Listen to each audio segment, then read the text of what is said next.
So the first thing people want to know when they meet me is, how tall are you? The answer to that is I'm 6'6", but I'm 6'9" in heels. And one of the problems with growing up tall and growing up poor, I grew up in a trailer park in Milwaukee, Wisconsin. So when you grow up tall, my trailer park people out there, you heard that. It's no fair to do that to my Wisconsin people, but it's fun. When you grow up tall and you grow up poor, you grow up faster than your family's ability to get you pants, right? So I always had high water pants or floods. My pants never made it all the way down to the floor, and my mom knew that. She knew I got teased at school. She didn't want me to feel bad. She told me they were capri pants, and they were coming back in style. That turned out to be a lie. I'm 6'6". My wife of 22 years is 5'3". If you wonder how that works, just realize that in our relationship, deodorant is much more important than breath mints. Notice how that took some people longer than others, right? Like some people got that straight out of the gate. Other people needed a moment to work that through, do a little humor math. So it's good to be tall. It's good to be tall. We pay tall people more than we pay smaller people for the same work. It's not fair, but we do it. Don't be mad at tall people. Small people pay tall people more for the same work. We're not doing it for each other. They do scientific studies and have people guess other people's IQ, and people of all sizes guess that tall people are smarter than they actually are.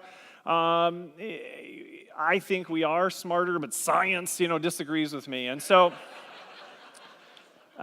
we tend to vote for the taller people in elections. For example, in the presidential election, there's only been a few times in the history of the United States where we voted for the smaller person for president. So it's good to be tall. Until it's not good to be tall. I live in Raleigh, North Carolina, which is not a hub for any major airline, and I fly about 200,000 miles a year. And because Raleigh is not a major hub, it means I start every flight on what's called a regional jet. Okay, this is like a Fisher-Price airplane. This is not a real airplane. And the flight always starts the same way. I go to get on the plane, the flight attendant sees me, she always says the same thing: "Sir, you need to watch your head," which is hard to do if you've ever tried. And I get on the airplane like this, right? And some of you are like, "Whatever, Dave, we've ducked before." You have, but you're used to re-emerging on the other side, okay? I don't get to re-emerge. I just shuffle like a hobbit back to my seat. But I fly a lot, so I get the first class upgrade, I get the exit row, I get the economy comfort seat, whatever. I'm fine once I sit down. But sooner or later, when you fly a lot, you got to go to the bathroom. And if you don't fit in the middle of the plane, that's the pinnacle, that's the peak. You certainly don't fit on the side of the plane where they put these bathrooms. And some people have accused me of exaggeration, which is why I took the liberty of an airplane bathroom selfie.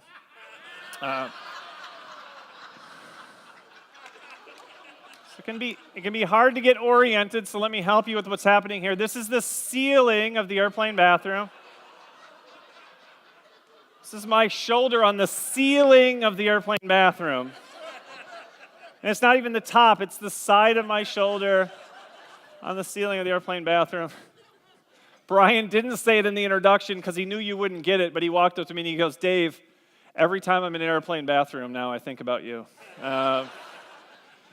And that's because of this next story. So what happens is I get in the bathroom and I close the door behind me because I can't turn around to do it, and I try to latch it, but I can't be sure. Maybe someone will come for a visit. And so I'm here and the toilet's over there. I have things that need to go in the toilet. And so I need to get closer.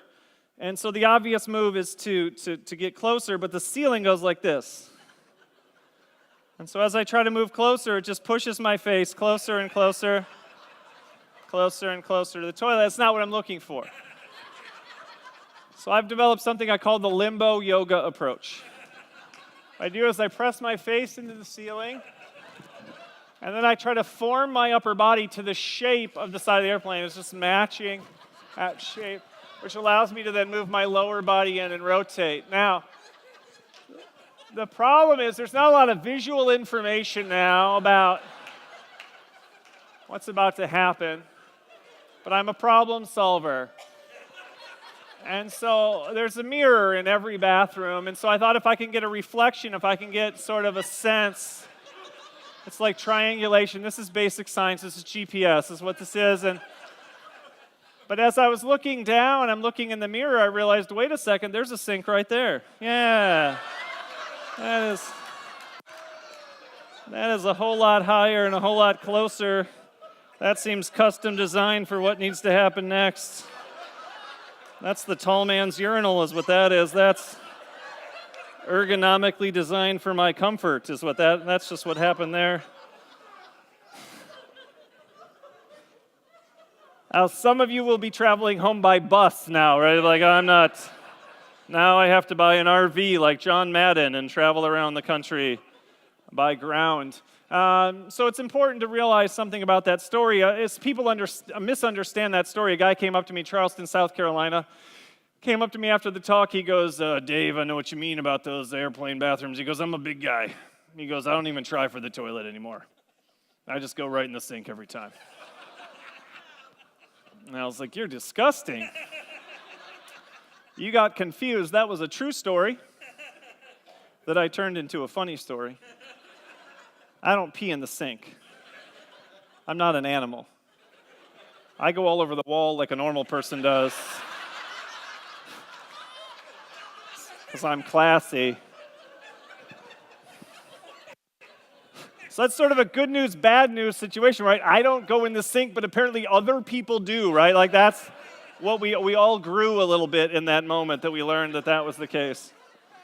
And so there's a moral to that story. You think there can't possibly be, but there is. There's a purpose to that story, and it's this. I don't get to accept the advantages of my height, we just talked about them, without also accepting what?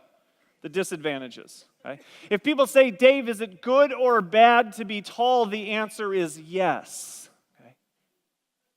Every characteristic that we have is a strength and a weakness at the same time. It has a downside and an upside. There's no good and bad.